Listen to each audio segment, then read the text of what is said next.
وعلى آلہ واصحابہ اجمعین اما بعد فاعوذ باللہ من الشیطان الرجیم بسم اللہ الرحمن الرحیم ما کان اللہ لیذر المؤمنین علی ما انتم علیہ حتی یمیز الخبیث من الطیب صدق اللہ العلی العظیم وصدق رسولہ النبی الکریم۔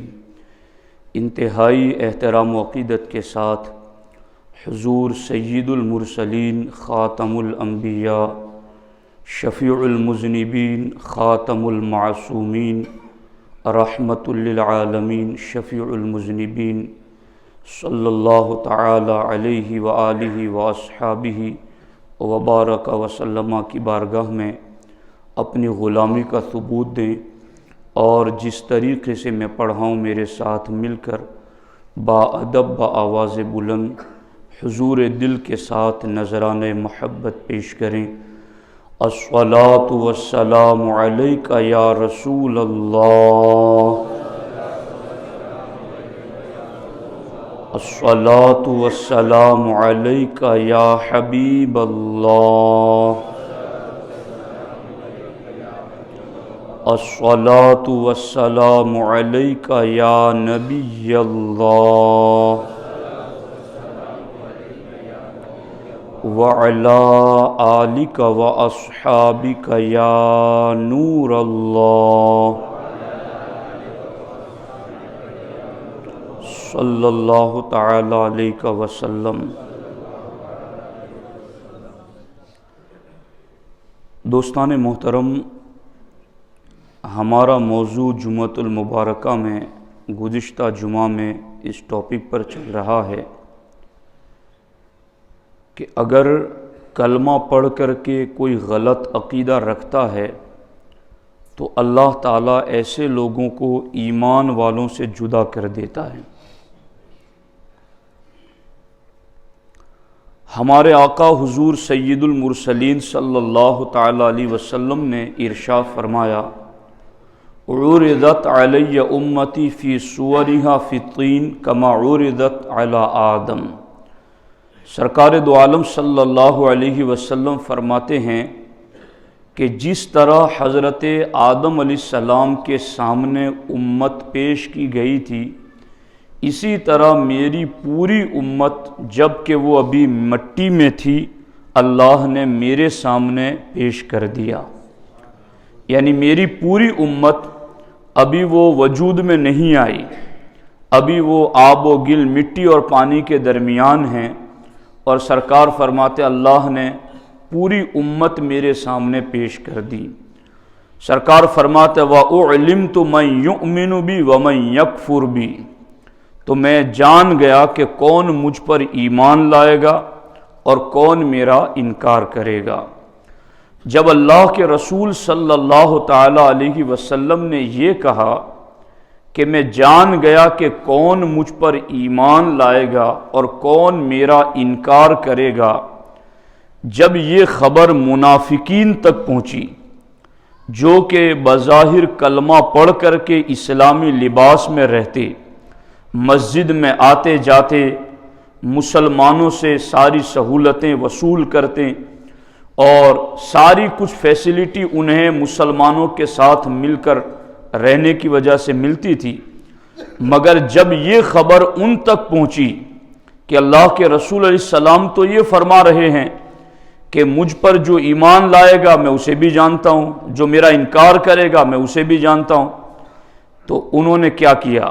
فقالوا استہزاءً، تو مذاق اڑاتے ہوئے یہ کلمہ پڑھنے والے بولے، زعم محمد صلی اللہ علیہ وسلم انہ یعلم من یؤمن بہ ومن یکفر ممن لم یخلق بعد، یعنی منافقین نے مذاق اڑاتے ہوئے کہا کہ محمد صلی اللہ علیہ وسلم کا گمان ہے کہ جو ابھی پیدا نہیں بھی ہوئے ان ایمان والوں کو بھی یہ جانتے ہیں اور ان انکار کرنے والوں کو بھی وہ جانتے ہیں، وَنَحْنُ مَعَهُ وَمَا يَعْرِفُنَا، ہم تو ان کے ساتھ رہتے ہیں اور ہمیں تو جانتے ہی نہیں ہیں۔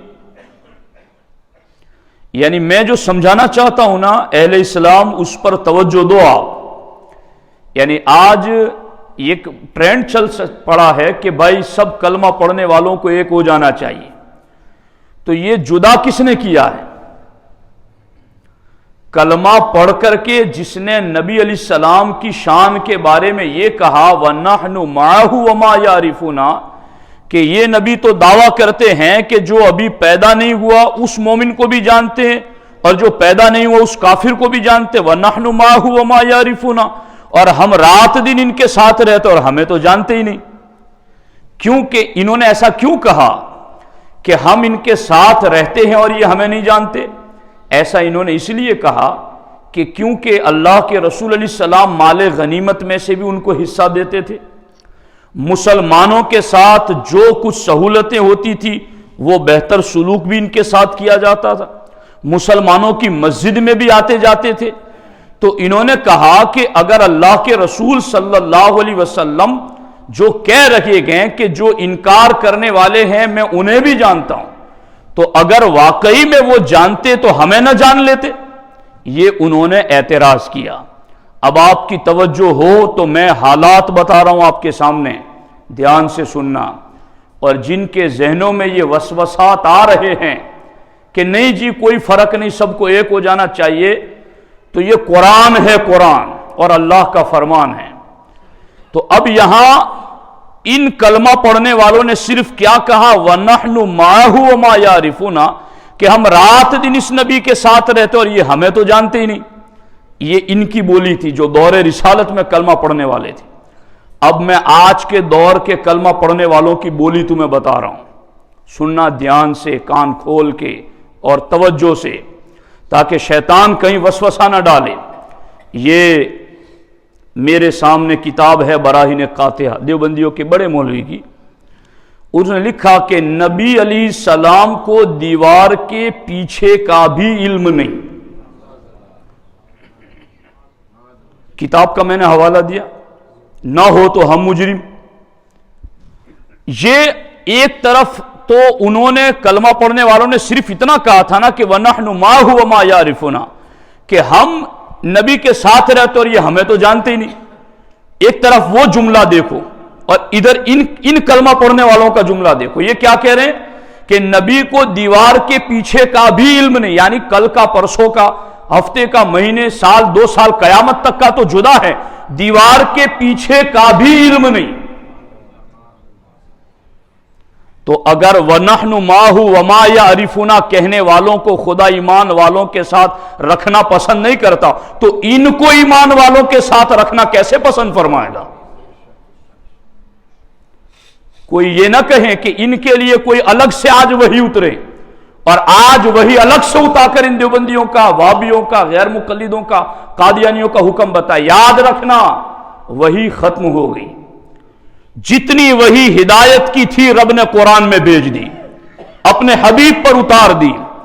آج کوئی یہ کہیں کہ میں تو نماز تب پڑھوں گا جب میرا نام لے کر مجھے قرآن میں کہا گیا ہو کہ اے زید تو نماز پڑھ، اے بکر تو نہ، ارے قرآن تھیوری ہے، اصول ہے، ضابطے کی کتاب ہے۔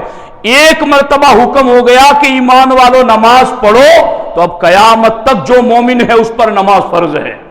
ایک مرتبہ جسے کہہ دیا زکوٰۃ دو، اب جو بھی مومن ہے قیامت تک اس پر زکوٰۃ فرض ہے۔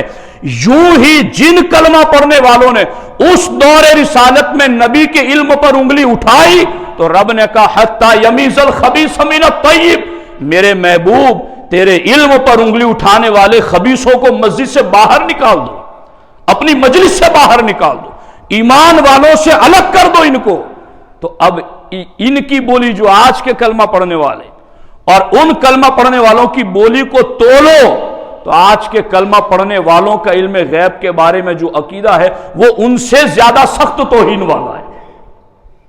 دوسری جگہ انہوں نے لکھا، یہی براہین قاطعہ، اس میں لکھا کہ الحاصل، دیکھو سننا، الحاصل غور کرنا چاہیے کہ شیطان و ملک الموت کا حال دیکھ کر علم محیط زمین کا فخر عالم کو خلاف نصوص قطعیہ کے بلا دلیل محض قیاس فاسدہ سے ثابت کرنا شرک نہیں تو کون سا ایمان کا حصہ ہے؟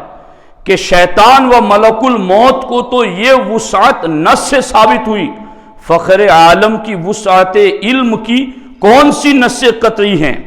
یعنی اس کا مطلب یہ ہوا کہ شیطان کا علم نبی سے زیادہ ہے، اور اس پر یہ کہا کہ شیطان کا علم نبی سے زیادہ ہے، یہ قرآن سے ثابت ہے، نص یعنی آیت سے ثابت ہے۔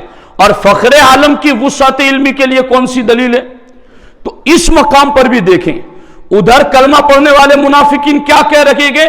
نحن ماہ وما یعرفنا، کہ یہ نبی دعویٰ کرتے ہیں کہ قیامت تک مجھ پر ایمان لانے والے، انکار کرنے والے سب کو میں جانتا ہوں، اور منافقین کلمہ پڑھنے والے کیا کہہ گئے؟ ہم ان کے ساتھ رہتے اور ہمیں تو جانتے ہی نہیں۔ اب ان کا جملہ دیکھو اور ان کا جملہ دیکھو کہ شیطان کا علم معاذ اللہ نبی سے زیادہ ہے، اور شیطان کا علم نص یعنی حکم سے ثابت ہے، اور نبی کے لیے مانیں گے تو شرک ہو جائے گا۔ اب اگر وَنَحْنُ مَعَهُ وَمَا يَعْرِفُونَ کہنے والوں کو رب نے ایمان والوں سے جدا کر دیا، تو جو اس سے بڑی علم رسول کی توہین کر رہا ہے وہ ایمان والوں کے ساتھ کیسے رہ سکتا ہے؟ یہ قرآن ہے۔ اب اس سلسلے میں مزید ایک چیز اور بھی اس کو ملاحظہ کریں، یہ ان کی کتاب ہے تحذیر الناس، قاسم نانوتوی کی لکھی ہوئی ہے۔ اس نے اپنی کتاب میں لکھا کہ انبیاء اپنی امت سے ممتاز ہوتے ہیں تو علوم ہی میں ممتاز ہوتے ہیں، باقی رہا عمل تو اس میں بسا اوقات بظاہر امتی مساوی نبی کے برابر ہو جاتے بلکہ بڑھ جاتے ہیں۔ اب وہ کلمہ پڑھنے والے اور یہ بھی کلمہ پڑھنے والے، وہ وہاں کیا کہہ رہے ہیں کہ ہم ساتھ رہتے ہمیں نہیں جانتے، اور یہ کیا کہہ رہے ہیں کہ عمل میں بظاہر امتی نبی کے برابر بلکہ بڑھ جاتا ہے۔ تو رب وہاں تو یہ کہتا ہے کہ خبیثوں کو طیب سے جدا کر دو، اب اس ضابطے کے تحت ان کا کیا اصول کے تحت قانون بنے گا وہ خود سوچئے۔ اسی کے ساتھ ساتھ یہاں پر اس نے یہ حفظ الایمان میں اشرف علی تھانوی نے بھی یہ لکھا معاذ اللہ رب العالمین کہ آپ کی ذات مقدسہ پر علم غیب کا حکم کیا جانا اگر بقول زید صحیح ہو تو دریافت طلب یہ امر ہے کہ اس غیب سے مراد بعض غیب ہے یا کل غیب۔ اگر بعض علوم غیبیہ مراد ہیں تو اس میں حضور ہی کی کیا تخصیص؟ ایسا علم تو زید و عمر بلکہ ہر صبی و مجنون بلکہ جمیع حیوانات و بہائم کے لیے بھی حاصل ہے۔ یعنی اس میں علم کی دو تقسیمیں کی کہ کل غیب کا علم یا بعض، کہا کہ کل تو ہے نہیں، اگر بعض مانے تو بعض تو ایسا تو جانوروں کو بھی حاصل ہے۔ یعنی علم غیب رسول علیہ السلام کو یہاں جانوروں سے تشبیہ دی جا رہی ہے۔ تو ایک طرف وہ کلمہ پڑھنے والے جو وَنَحْنُ مَعَهُ وَمَا يَعْرِفُونَ کہہ رہے ہیں کہ ہم نبی کے ساتھ رہتے یہ ہمیں تو جانتے ہی نہیں، ایک طرف ان کے اس جملے پر رب نے آیت نازل کی حَتَّى يَمِيزَ الْخَبِيثَ مِنَ الطَّيِّبِ، حبیب یہ ایسی بولیاں بولے، ایسا عقیدہ رکھے اور ایمان والوں کے ساتھ مل کے رہے، حَتَّى يَمِيزَ الْخَبِيثَ مِنَ الطَّيِّبِ، میرے حبیب ایسے پلیدوں کو پاکوں سے جدا کر دو۔ یہ حکم ہے قرآن کا۔ تو اب غور کیجئے، یہاں پر تو معاملہ صرف اتنا تھا کہ ان کلمہ پڑھنے والوں جو منافقین تھے ان کا معاملہ انہوں نے اتنی بات کی کہ وَنَحْنُ مَعَهُ وَمَا يَعْرِفُونَ، کہ یہ نبی دعویٰ کرتے ہیں کہ جو قیامت تک ایمان لائیں گے میں انہیں بھی جانتا ہوں اور جو انکار کریں گے انہیں بھی جانتا ہوں۔ اس پر اس دور کے کلمہ پڑھنے والوں نے کہا ہم ساتھ رہتے ہمیں تو جانتے ہی نہیں ہیں۔ تو اللہ نے آیت نازل کر کے ان کو الگ کر دیا کہ ایسے کلمہ پڑھنے والوں کی ایمان والوں کے ساتھ ملنے کی کوئی ضرورت نہیں ہے۔ اب لوگ حالات بتا رہے ہیں، کیا حالات ٹھیک نہیں ہیں، دشمن تعداد میں بھی زیادہ، طاقت میں بھی زیادہ، متحد ہو کے مٹانا بھی چاہتا ہے، تو ہمیں تو ایک ایک بندے کی ضرورت ہے، تو آپ یوں جدا کرو گے تو ہم کتنے رہ جائیں گے، لوگ ہمیں مار کے چلے جائیں گے۔ میں یہ کہہ رہا ہوں جس دور میں یہ آیت اتری تھی اس دور میں ایک ایک بندے کی ضرورت نہیں تھی؟ کیا اس دور میں مکہ کے سارے مشرکین جمع نہیں ہو گئے تھے ایک طرف؟ کیا یہود و نصارہ کی سپر پاور طاقتیں ایک طرف نہیں ہو گئی تھی؟ احزاب میں، خیبر میں، خندق میں، کیا وہ سارے سمٹ کر کے مقابلے میں نہیں آ گئے تھے؟ تو اس دور میں تو ایک ایک کلمہ پڑھنے والے کی زیادہ ضرورت تھی۔ آج کے یہ بڑے عقل مند ہوتے تو معاذ اللہ اللہ کو بھی مشورہ دیتے، نبی کو بھی مشورہ دیتے کہ معاذ اللہ رب العالمین ابھی بندوں کی ضرورت ہے، دشمن زیادہ ہیں، طاقت میں بھی زیادہ ہیں، ہم تھوڑے ہیں۔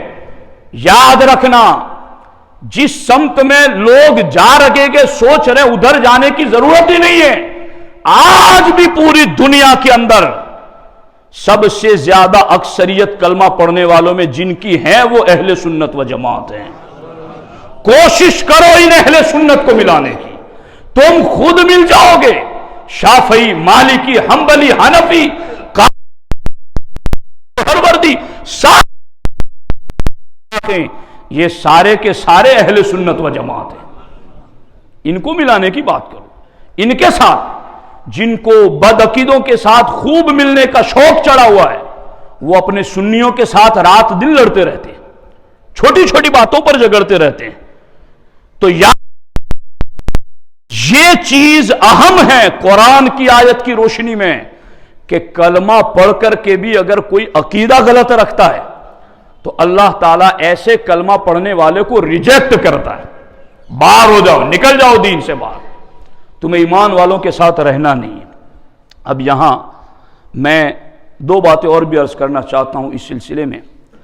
جب یہ میں اصل سمجھانا یہ چاہتا ہوں، بات چھوٹ نہ جائے، بات کو دھیان سے آپ نے سمجھنا ہے، آگے اوروں کو بھی سمجھانا ہے کہ ایک طرف بس اتنا جملہ کہ ہم ساتھ رہتے اور یہ ہمیں تو جانتے ہی نہیں، اور دوسری طرف ان کے یہ جملے کہ شیطان کا علم نبی سے زیادہ، نبی کو دیوار کے پیچھے کی بھی خبر نہیں، نبی کا علم غیب جانوروں کی طرح معاذ اللہ۔ تو اب دونوں کو ترازو میں تول کے دیکھو کہ کس کے جملے میں توہین زیادہ ہے۔ اگر ادھر اللہ نے کہا کہ ان کلمہ پڑھنے والوں کو نکال باہر کرو، تو پھر ان کلمہ پڑھنے والوں کے ساتھ مل کر کے اتحاد کیسے کیا جا سکتا ہے؟ اب دیکھو یہاں پر حضرت قاضی بیضاوی رحمۃ اللہ تعالی علیہ نے تفسیر بیضاوی میں اس سلسلے میں یہ بات لکھی ہے۔ اب جب یہ بات انہوں نے کی نا کہ ہمیں ساتھ رہتے ہمارا پتہ نہیں ان کو، تو سرکار دو عالم صلی اللہ علیہ وسلم نے حکم دیا، ممبر لگایا گیا مسجد میں، اور اللہ کے رسول صلی اللہ تعالی علیہ وآلہ وسلم ممبر پر تشریف فرما ہوا۔ سرکار نے فرمایا ما بال اقوام طعنوا فی علمی، لوگوں کو کیا ہو گیا میرے علم کے بارے میں طعنہ کرتے؟ لا تسألونی عن شیء فیما بینکم وبین الساعۃ الا انبأتکم بہ، اے لوگو آج سے لے کر قیامت تک کا جو پوچھنا ہے پوچھ لو، الا انبأتکم بہ، تم جو پوچھو گے میں ابھی اس کا جواب دیتا ہوں۔ اس پر صحابہ کرام خوش ہو گئے۔ تو نبی کی غیب دانی اور علم وسیع پر خوش ہونا یہ ایمان والوں کا طریقہ ہے، اور نبی کے علم پر اعتراض کرنا یہ کلمہ پڑھ کر کے بدعقیدہ رہنے والوں کا طریقہ ہے۔ اب دیکھو یہاں پر جب اللہ نے آیت نازل کی نا اس موقع پر، ما کان اللہ لیذر المؤمنین علی ما انتم علیہ، ایمان والو جس حالت پر تم ہو اس پر اللہ تمہیں رہنے نہیں دے گا، حتی یمیز الخبیث من الطیب، یہاں تک کہ خبیث کو طیب سے اللہ جدا کر دے گا۔ اب یہ قاضی بیضاوی رحمۃ اللہ تعالی نے 3 قول یہاں ذکر کیے، بڑے پیارے ہیں کہ یہ اللہ نے جدا کیسے کیا ایمان والوں کو ایسے کلمہ پڑھنے والوں سے۔ تو دیکھنا اللہ رب العزت نے جو فرمایا اس کی تشریح میں فرماتا ہے بالوحی الی نبیہ باحوالکم، کہ ان منافقین کی جو بھی حالتیں تھی اللہ نے اپنے نبی پر وحی نازل کر کے بتا دیا اور ان کو جدا کر دیا۔ وحی نازل کر کے حالات بتا کر اللہ نے ان کلمہ پڑھنے والوں کو ایمان والوں سے جدا کر دیا۔ اور دوسری چیز او بالتکالیف الشاقۃ التی لا یصبر علیہا، اللہ تعالیٰ نے ایسے احکام کا پابند کیا کہ جس پر منافق صبر ہی نہ کر سکے۔ یعنی وہ تو اسلام کو نقصان پہنچانے کے لیے کلمہ پڑھ کر مسلمان ہوئے تھے، اب حکم ہوا جہاد کے لیے نکلو جی، تو اب ان کو لگا ڈر کہ ہم تو نقصان پہنچانے آئے تھے، جہاد میں جائیں گے تو خود ہی مارے جائیں گے۔ تو کیا ہوا؟ احد کی جنگ میں نکلا عبداللہ ابن ابی لے کر کے 300 کلمہ پڑھنے والوں کو حضور کے ساتھ، مگر بیچ مقام سے وہ واپس پلٹ گیا 300 کو لے کر۔ دیکھو ساتھ رکھنا بہتر ہے، ان کو کون عقل مندی لگا رہا ہے یہاں پر؟ یہ بیچ سمندر میں لے جا کر تمہیں ڈبو دیں، ان پر اعتماد کر رہے ہو؟ اب یہ کہا گیا کہ 300 کو لے کر کے چلا اور آگے جا کر کے وہ الگ ہو گیا، یہاں تک کہ جب جنگ احد ختم ہوئی تو آپ کو پتا ہے کہ جنگ احد میں صحابہ کرام کو شدید زخم لگے تھے اور 70 کے قریب صحابہ کرام شہید بھی ہوئے تھے، مگر وہ زخم کھائے ہوئے جن کے جسموں پر زخم لگے تھے اور جن کے کوئی بھائی شہید ہو گیا، کوئی باپ شہید ہو گیا، ایسے لوگ ابھی واپس پلٹ کر کے مدینہ آئے ہی تھے۔ سرکار کو معلوم ہوا کہ حمراء الاسد کے مقام پر ابو سفیان 2 مرتبہ مدینے پر حملہ کرنے کے لیے آ رہا ہے، تو اللہ کے رسول علیہ السلام نے ان مسلمانوں کو جو زخمی تھے، جن کے کوئی نہ کوئی شہید ہو چکا تھا، ان کو سرکار نے حکم دیا کہ چلو واپس ان کے تعاقب کے اندر، تو جو زخمی تھا وہ وہیں سے چل پڑا واپس۔ سرکار نے جہاں اور وہاں بھی جو منافقین تھے وہ نہیں چل سکے، تو اللہ نے طبیعتوں پر شاعت کے ذریعہ منافقین کو ایمان والوں سے جدا کر دیا، ایسے حکم ہی اتارے، ہجرت کا حکم اتارا، مال دولت مکان جائیداد وطن چھوڑ دو اللہ رسول کے۔ اب یہ تو کیسے چھوڑ سکتے تھے؟ اللہ تعالیٰ نے یہ حکم نازل کر کے ان کو جدا کر دیا۔ اور تیسری چیز، کامل اطاعت کے ذریعہ، کامل اطاعت یعنی اپنا مال اور اپنی جان سب کچھ نبی پر قربان کرنے والے جذبے کے ذریعہ اللہ نے ایمان والوں کو ان کلمہ پڑھنے والے منافقین سے جدا کر دیا۔ حکم دیا کہ اللہ کی راہ میں مال خرچ کرو۔ اب یہ تو مال لینے کی غرض سے آیا تھا، اب خرچ کہاں سے کرے گا جی؟ تو اب یہ الگ ہو گیا، اور جان دینے کی باری آئی تو یہ تو جان بچائے گا تو فتنہ پیدا کرے گا، تو اب یہ جدا ہو گیا۔ تو آپ ان آیتوں کا خلاصہ یہ ہے اور ان آیتوں کا نچوڑ یہ ہے کہ کلمہ پڑھ کر کے جو غلط عقیدہ رکھے اللہ کے بارے میں، نبی کے بارے میں، آخرت کے بارے میں، جنت و نار کے بارے میں، کسی بھی مسلم عقیدے کے بارے میں کلمہ پڑھ کر کے اگر غلط عقیدہ رکھتا ہے تو اللہ تبارک و تعالیٰ کا حکم ہے کہ ایمان والوں ایسے لوگوں کو اپنے سے جدا کر دو، ایسے لوگوں سے تم خود جدا رہو۔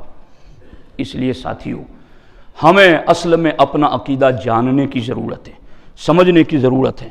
اب یہ یہاں پر ایک چیز اور بھی ہے کہ جب یہ حکم نازل ہوا تو باضابطہ ہمارے نبی علیہ الصلوۃ والسلام نے انہیں مسجد سے نکلنے کا حکم دیا اور صحابہ کرام کو حکم دیا کہ فلاں فلاں کو مسجد سے باہر نکال دو، چونکہ ان کو جدا کرنا تھا نا، ان کو جدا کر دیا۔